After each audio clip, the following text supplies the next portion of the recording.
Texas, Michigan. Holy Texas. They might be really good at football. So we both took them to cover, winning cover. So that one was pretty much not a sweat from the beginning. I mean, they kind of from front to back just did their damage, and Quinn Ewers looked awesome, and Michigan looked terrible. Yeah, I mean we've seen this before, right? Texas going on the road in week 2 and dominating, a pretty darn good team, which we thought. Obviously, Michigan, I think you have to readjust them just a little bit with how they are offensively and Davis Warren and I guess the lack there of Alex Orji. And you can only do so much. I think that can win you plenty of games in the Big Ten. I do. I think with your defensive line, I think you can beat your Minnesotas and your Illinois, Michigan States, Indiana's, teams like that, right? But I do think to beat all of a sudden now USC, Oregon, Ohio State, I think you're going to need a little bit more than just those. And I don't think I don't know what's going on there. Is it just the talent's not, is Orgy is not performing?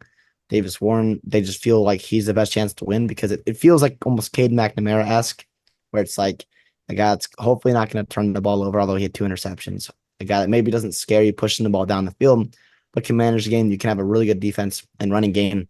The problem was they just didn't get the running game going much at all. No, they didn't even Under like 100 try. yards. I mean, yeah, when you get jumped on, I guess when you get jumped on in the first half like that, like the game, it's over. Like Michigan doesn't really have a chance, I think, to come back and win the football game.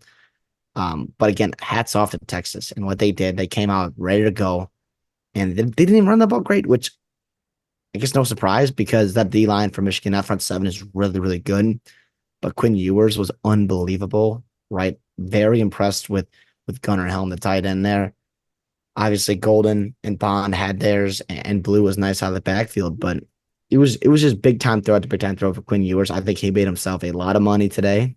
Not that he needed it, because he was already, first round guy, I think, in my opinion. But yeah, he looked really good. And the takeaway, in macro is Texas is going to be a team. And I think that's no surprise to anybody, but all of a sudden you've got that Georgia matchup circled, and it's like, holy cow.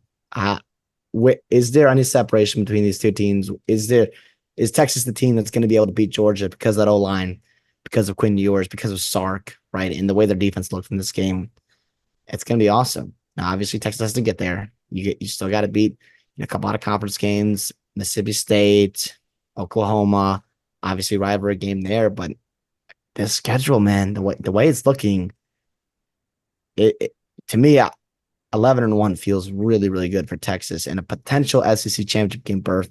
But if not, a playoff talk, you got to feel really good. You got to feel really good. Yeah, you have to. Now, against some teams, it might benefit them to try to run the ball.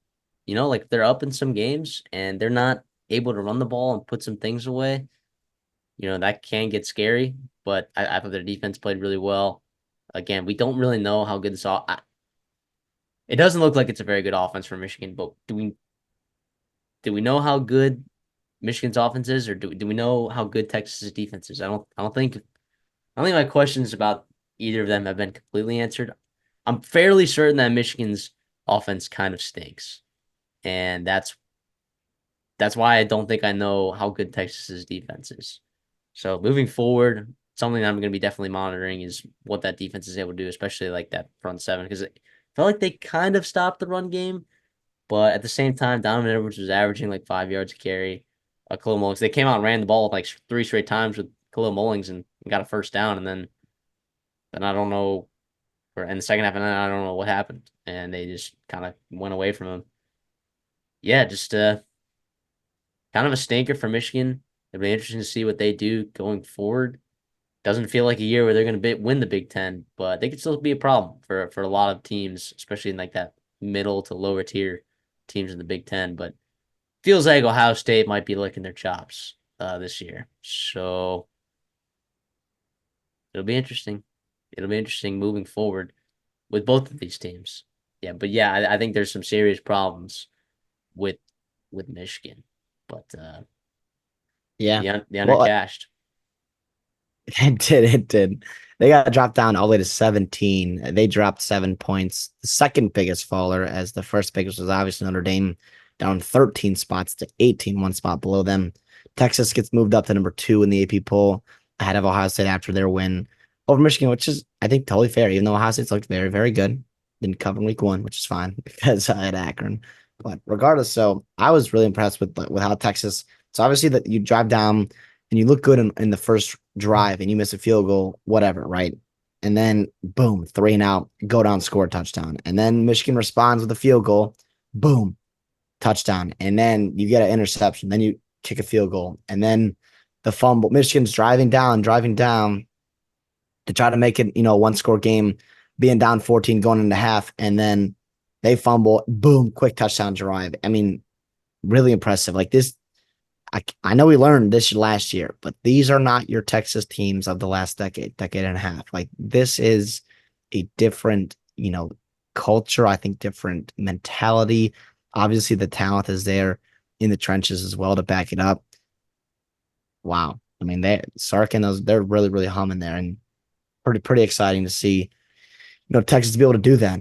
Obviously, in week 1 on the road, the big house was rowdy, and it was exciting, and they just took care of business early, and they just shut them up. And there's nothing Michigan could do in the second half to change the outcome after what they did in the first half.